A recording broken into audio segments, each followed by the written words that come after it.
So let's go ahead and sit back and have ourselves a good chat because we're going to be talking about the 9835M2, also known as the Strela. But before I go ahead and get started, as always, everything I'll be talking about is going to be subject to change. And in fact, that is kind of what I'm going for in this video today, a change for the better rather than how it currently is right now in the dev servers. So again, things might change, they might stay the same, but I can well imagine nothing is really going to change with what I'm going to talk about today. But hey, you know what? The hope's there, right? And maybe this is one of those times where I'm trying to use my leverage as an influencer, I guess, or a CC'er to try to get some change done. So the more you guys talk about this, the more you share it, the greater the possibility that some of these changes might go through, and it's all for the sake of balance, I promise. So with that being said, let's go ahead and start talking about the Strela itself. Now again, this is a battle rating 9.3 vehicle that will be the premier SPA upcoming for the next major update, and will be the premier one for the foreseeable future, at least for the Russians, until they either get the Tor, the Bucks, and so on and so forth. Now I want to get straight to the point. This vehicle fires the 9M37M missile. It is an all-aspect surface-to-air missile that in itself is superior to pretty much every single missile that is fired from its NATO counterparts as well as its Chinese counterparts. So going further into the missile itself, it is a relatively big caliber of a missile, which will come into play really well a little bit later into the video itself. It has a 20G maximum overload. It's IR guided, of course, and it has all aspect targeting, 6 kilometer in rear aspect lock-on range, 3 kilometer all aspects, and 5 kilometer launch range, which means that you can lock on at 6, fire at 5, only at 3 when he's or whenever the aircraft is pointing at you, right? Missile guidance time 16 seconds, which is pretty on par with pretty much everything else in the game itself, minus some other ones, which we'll highlight in just a quick moment. But it has a 4-meter trigger radius. I'll get into the rest in just a quick minute. Now, it's difficult to compare this missile to its other NATO counterparts, such as the FIM-92K, the HN-6, the Mistral, as well as the Type 91. Now, the Stinger missiles, there's 3 variants of them, right? We have the FIM-92E, the K, and then the Type 91, which is more or less based off the Stinger missile system. However, digging a little bit deeper into each and every one of these missiles, they have a lot of similarities to them, right? 10G overload minus the Mistrals has a 12G, although it doesn't really help out too much. Most of them have very different speeds, right? 680 for the Stinger, or the Stingers, 600 for the Type 91s, 600 for the HN6, and 870 for the Mistral, which happens to be, I believe, the fastest one of the bunch when it comes to these types of systems. And again, all of these systems have another common thing, which is they are all based off the shoulder-fired man-pad systems. But when you compare all of those missiles to the 9M37M, you'll see the big discrepancy of how the missiles are designed, right? 20G overload for the 9M37M, but it is a 120 millimeter caliber versus, say, the Stingers at 70, the HN6 at 72, 90 for the Mistral, and 80 for the Type 91. And remember, those systems were designed to be fired from the shoulder for the most part. Just someone had the right idea of mounting them onto vehicles and having multiple of them, and there you go, right? They do the job. However, the 9M37M as well as the TY-90 missiles were designed for their respective platforms, to which I completely understand and agree with. Take a look at it like this. If you were to compare your computer, depending on what you have, of course, to your smartphone, again, depending on what you have, ideally, your computers can perform the exact same, right, to your smartphone, such as you can play games, you can watch videos, you can play Candy Crush on both systems if you wanted to, or in my case, War Planet Online, because I'm terribly addicted to it. But once you start going into more complex tasks, such as video editing, rendering, perhaps even Photoshop, both your phone and your PC are going to perform much differently, simply because your PC is more advanced. It has bigger hardware, it has a bigger CPU, a stronger GPU, so on and so forth, right?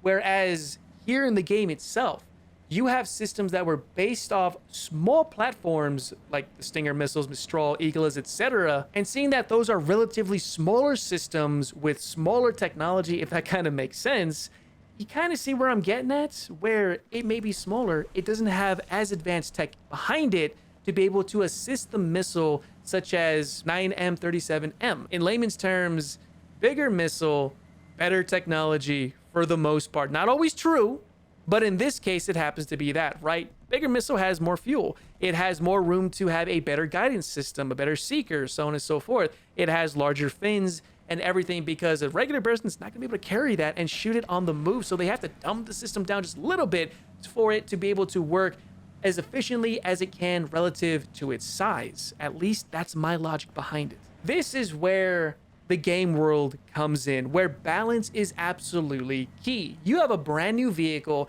that is firing a brand new type of missile more efficiently than other vehicles at its respective BR of 9.3. That's right, you have the Ocelot 9.0, the Type 93 at 9.0, you have the LEV-AD at 10, and so on and so forth, right? All of those missiles don't inherently perform as well as this one, based off what I just said earlier, and they all still reside more or less at the exact same BR. Now, that's where a lot of the big problems like to come in. Another good example of that is the TY-90 air-to-air missile. I just made a video recently talking about the Z9W, and you guys can kind of see how the TY-90 at 9.3 is absolutely absurd against low-flying aircraft. Almost nothing was able to dodge that.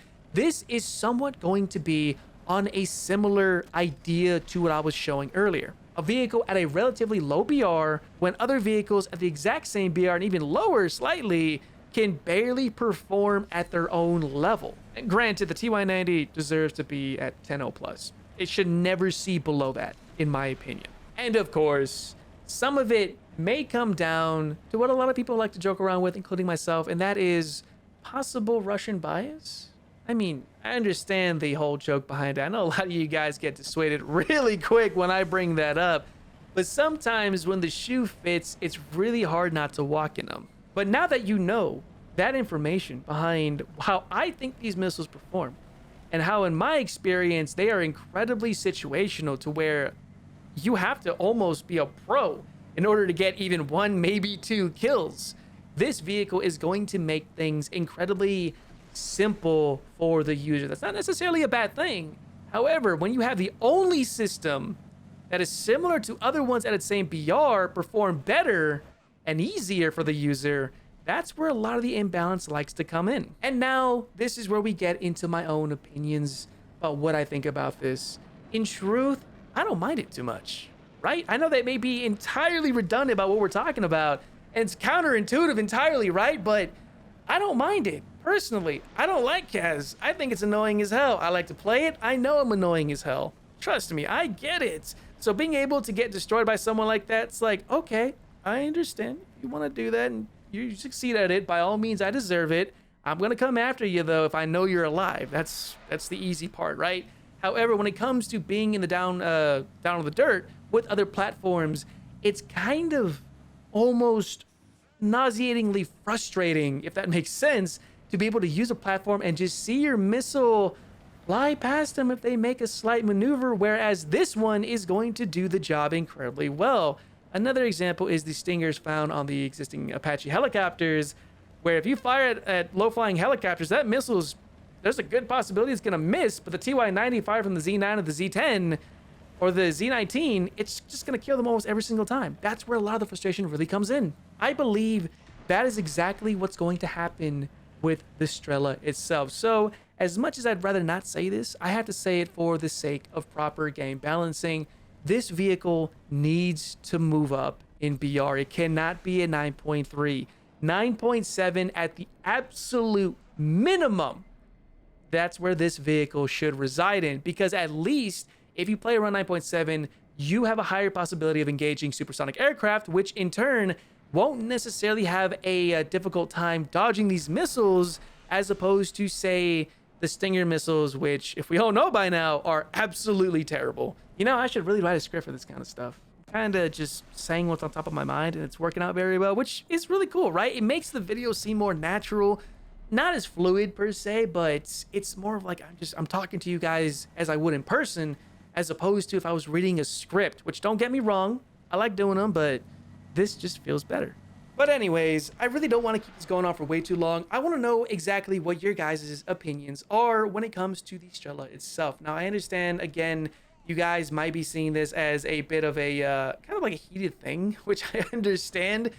Trust me, I get the same way too. And I'm sure there's many of you guys who are going to say, yeah, forget the Kaz, kill the Kaz, right? Blah, blah, blah. Which there are many of you guys who like to do that. And I like seeing you guys here too. But for the sake of balance, this vehicle needs to move up in BR. However, what do you think? Do you agree with me? Do you not? Do you understand it? Perhaps I don't know what I'm talking about because everything I was talking about is completely, pulled out of my butt. Who knows? Maybe you guys know all this kind of stuff, which is why I like to say I'm more of an entertainer as opposed to an educational person. That made sense. I was gonna say educationer. That made sense, right? Oh, it's been a long day. But again, let me know what you guys think about this. Do you agree with it? Do you not? Are you excited for it? Or maybe you just don't really care because you won't be playing this and you think I'm overreacting for nothing. Feel free to let me know down in the comment section below. I look forward to chiming in my own 2 cents to see maybe we can have a very good, lawful discussion to see maybe if we can get something done. And if you found this video very informative, feel free to share it around. Let's get this going. Let's get the traction moving so that you guys can help me with getting this vehicle balanced, because I really do fear for those players who want to enjoy their Kaz normally. At the same time, I don't really mind those same Kaz players getting knocked out because Kaz can be really OP and annoying at times. Yeah. But that's all I got for you guys. Thank you so much for taking the time to to listen to this. It really does mean a lot. And again, I hope you enjoyed everything. And I guess I will see you not only in the next video or even my streams, but definitely in the next major update. So as always, happy grinding and good luck because you're gonna need it.